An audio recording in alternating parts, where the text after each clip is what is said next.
Magandang umaga! Kumusta po? Narito po ulit ang update natin para sa lagay ng ating panahon.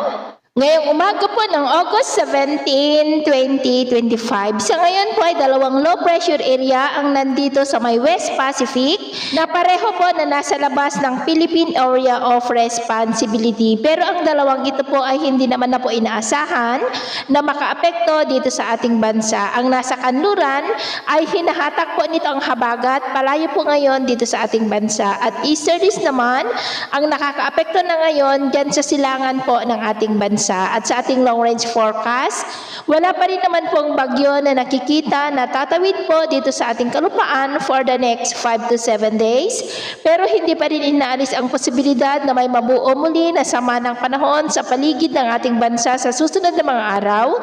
At ang development ng mga yan ating babantayan, at kung may lalakas na bagyo ay tatawagin po sa local name na Bagyong Huaning. At sa lagay naman po ng ating panahon ngayong madaling araw ay maayos naman po ang panahon sa malaking bahagi ng ating bansa, maliban lamang sa tsansa ng mga isolated rain sa ilang bahagi ng Occidental Mindoro, northern part ng Palawan, at dyan po sa may Sulu Archipelago. At mamaya ay sisikat pa rin ang araw sa malaking bahagi ng ating bansa. Mas mainit po at maalinsangan na ang panahon, pero may tsansa pa rin ng maulap na kalangitan na minsan ay may mga pulo-pulo na mga mahina hanggang sa katamtaman ng mga pag-uulan sa ilang bahagi po ng Occidental Mindoro, northern Palawan, ilang bahagi ng Southern Palawan, at dyan po sa may Sulu Archipelago. At mamayang hapon, may chance pa rin ng maulap na kalangitan with isolated rain sa iba't ibang bahagi ng ating bansa. Kaya kung lalabas tayo sa ating mga tahanan, ugaliin lamang po natin lagi ang magdala ng kahit anong panangga natin sa init ng araw, at proteksyon na rin po